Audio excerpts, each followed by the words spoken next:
Bom dia, pessoal, tudo bem com vocês? Espero que todos estejam bem. Eu sei que está complicada essa fase que nós estamos, para nós professores também está. Porém, nós temos que seguir, né? Esse ano é um ano atípico, um ano diferente, mas eu tenho certeza que quem está se esforçando está conseguindo fazer as atividades, está conseguindo entender o conteúdo. Eu estou disponível para qualquer coisa, qualquer dúvida, né?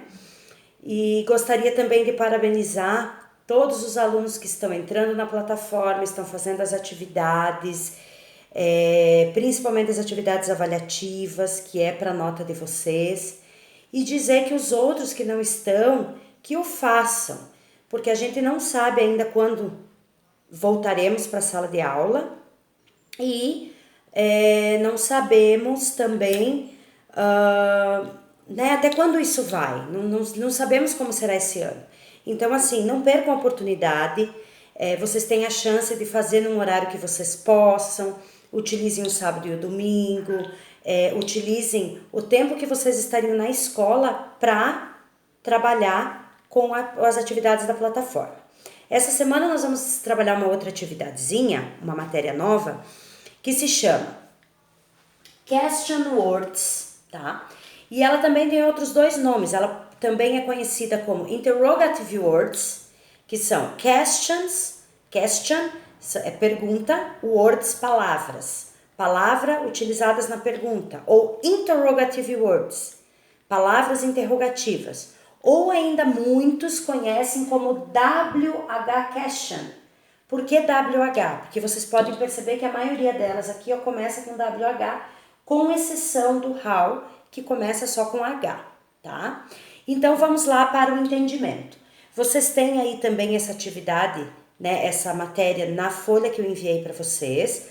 Seria interessante vocês copiarem no caderno, terem ela, para que quando a gente for fazer atividades, vocês possam fazer utilizando a folha, ok? Então vamos lá. A primeira que nós temos aqui é o whom, tá? Aqui, pessoal, nós temos duas palavrinhas, que é o whom e o who, que elas têm o mesmo significado, que é o quem, ok? Porém, nós temos que ter aqui um discernimento, nós temos que entender que as duas, por mais que elas tenham a mesma tradução, que é o quem, elas são utilizadas de maneira diferente. Por que de maneira diferente? Porque o whom, ele é utilizado como objeto, tá? Ele é na frase o objeto. E o who, na frase, ele vai ser o sujeito. Então, olha os dois exemplos que eu tenho aqui. With whom did Peter go? With whom did Peter go? Com quem Peter vai? Então, esse whom aqui, ele é um objeto do Peter, que é o sujeito. Nesse caso aqui, o whom, ele não é o sujeito da frase, não é dele. Nós estamos falando, o Peter, ele vai com quem? Né? Então, o Peter que é o sujeito da frase. Então, esse whom é utilizado como objeto. Na segunda frase que tem o who, é utilizado como sujeito. Por exemplo, who is the beautiful girl? Who is the beautiful girl? Quem é aquela menina bonita? Quem é aquela menina bonita? Então, esse quem aqui, ele está se referindo à menina bonita. Então, ele é o sujeito da frase. É ele, beautiful girl é quem, ok? Então, com certeza tem uma diferença bem grande entre sujeito e objeto. Como que eu vou saber isso? Tá? Como que eu vou diferenciar um do outro? Pela frase. Então, sempre é importante você entender a frase e saber como que eu utilizo, quando que eu utilizo um e o outro. O próximo que eu tenho aqui é o whose. Whose significa de quem. Então, whose pencil is this? De quem é esse pincel? Eu estou com o pincel na mão. De quem é esse pincel? Então, vejam a diferença aqui que eu tenho a preposição de, tá? Why. Esse why é o why que a gente diz que os mineiros falam inglês e nem sabem, né? Uma sátirazinha com os mineiros aqui. Então, o mineiro fala why, e aqui no inglês nós também temos o why, que é esse porquê, que no português a gente chama porquê para pergunta, certo? Porquê para pergunta. Ou seja, ele é escrito separado e sem acento, certo? Então, why did you run? Why did you run? Por que você correu? Aqui nós temos esse did, gente, que ele não tem tradução, tá? E que ele vai dizer que o verbo está no passado. Por isso que eu usei aqui correu. Mas essa é um outro assunto que nós vamos ver na sequência, tá? Então, o importante aqui, ó, é o porquê. Para pergunta, sempre separado, sem acento. Why did you run? Por que você correu? Pergunta. O próximo que nós temos aqui é wish, tá? Esse wish aqui, vejam que legal que é o inglês.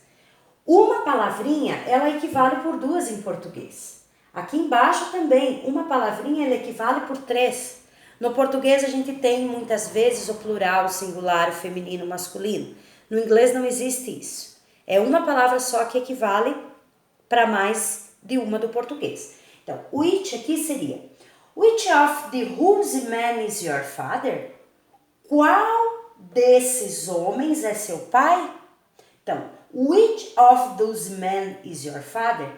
Aqui eu usei como qual, né? Qual desses homens? Mas eu poderia também usar o which aqui usando para plural. Poderia dizer, por exemplo, which the people is your friend? Qual dessas pessoas são seus amigos? Então vejam que eu mudaria a frase, porém, tanto para qual quanto para quais eu uso a mesma palavra, que significa que é which. What é a mais conhecida, né? What is this? What is that? É aquela que a gente usa mais no inglês. Então, também, ó, uma palavrinha equivale a três. Então, what is this? What is this? O que é isso? Ou what is that? O que é aquilo? O que é aquilo? What is the people? Quem são aquela, aliás, aí não, né? Aí eu vou usar o when. Ou então, what do you do yesterday? O que você fez ontem? What do you do yesterday? O que você fez ontem? Então, o what tem esses três significados aqui. O que a gente mais utiliza é no sentido de o que, certo? O próximo é where. Where significa onde. Onde você foi, onde você está, onde você estava na semana passada, onde você vai fazer a sua festa de aniversário, onde você estuda, onde você mora. Então, where is Mary? Onde está a Mari? Ou where you go yesterday? Onde você foi ontem? Tá? Então, é utilizado no sentido de onde. When é utilizado no sentido de quando. Então, quando você faz aniversário, quando você viajou pela última vez, quando você encontrou com ela. Então, when were you born? Quando você nasceu? When were you born? Quando você nasceu? E por último, nós temos o how. O how, pessoal, ele tem alguma diferenciação em relação a esses outros aqui. Por que ele tem algumas diferenciações? Primeiro, o how é usado como, né? A tradução dele é como. Então, como você vai para a escola? Como você foi na prova ontem? Como você fez a atividade de inglês? Então, olha só. How do you go to work? How do you go to work? Como você vai para o trabalho? É no sentido de que maneira você vai de ônibus, você vai a pé, você vai de carro, como você vai para a escola ou para o trabalho, tá? Só que o how, gente, ele também existe no sentido dessas expressõezinhas aqui, ó, tá? Ele também pode ser usado nessas expressões que estão aqui embaixo. Nesse caso aqui, ele não vai ter o sentido de como. Ele vai ter uma outra tradução e ele tem que ser utilizado com as duas palavras juntas. Então, por exemplo, how old? How old significa quantos anos, no sentido, quando eu quero perguntar quantos anos você tem, how old are you? How old are you? O próximo aqui, how long. How long é no sentido de nós sabermos quanto é longo alguma coisa. Por exemplo, você vai viajar, a estrada é longa?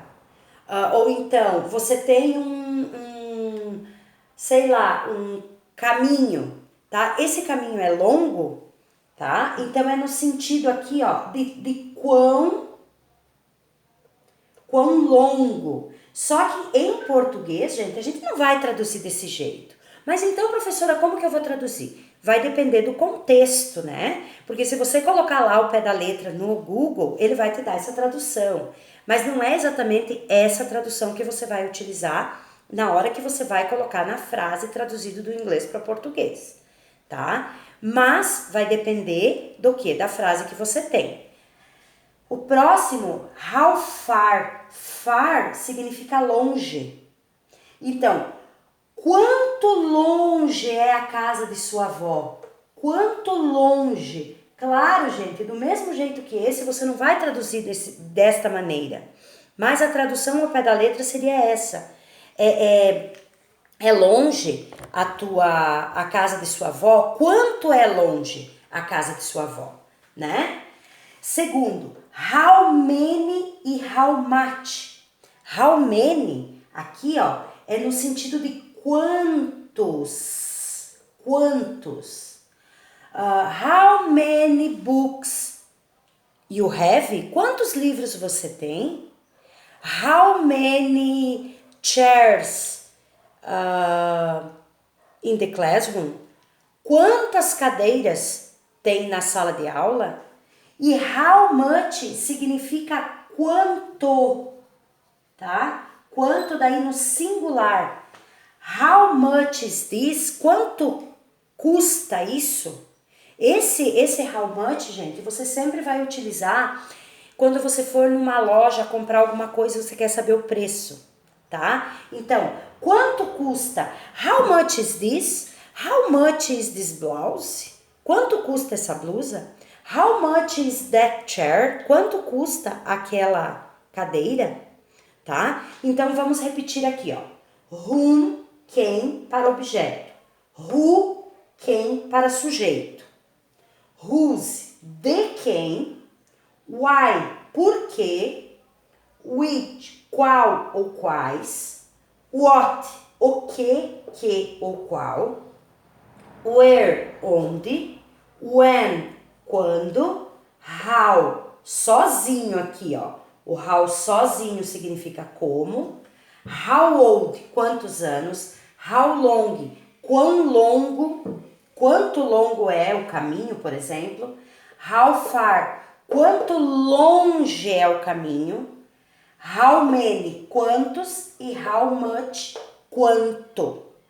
Ok? Então, todas essas palavrinhas aqui, sempre que você for fazer uma pergunta, elas são usadas no início da frase. Sempre, sempre, sempre. Sempre elas no início e o restante. Podem perceber que ela está sempre no início, do mesmo jeito que a gente usa em português. Quando você vem me visitar, como você foi no trabalho ontem ou na prova da semana passada, né? Por que você está triste? A gente sempre usa no início, no inglês também. Sempre no início das frases. Então, pessoal, eu espero que vocês tenham entendido. Se vocês não entenderam alguma coisa, vocês podem me chamar no privado, tá? No WhatsApp. Vocês podem entrar no Google ou no YouTube, assistir videoaulas no YouTube a respeito disso. Podem colocar Cash and Words, que vai aparecer várias aulas lá para vocês assistirem, para vocês pegarem bem a questão da pronúncia. tá? E a semana que vem, então, a gente vai fazer exercícios sobre essa atividade, ok? Se cuidem, fiquem bem e qualquer coisa eu estou aqui. Kisses for you. Bye, bye.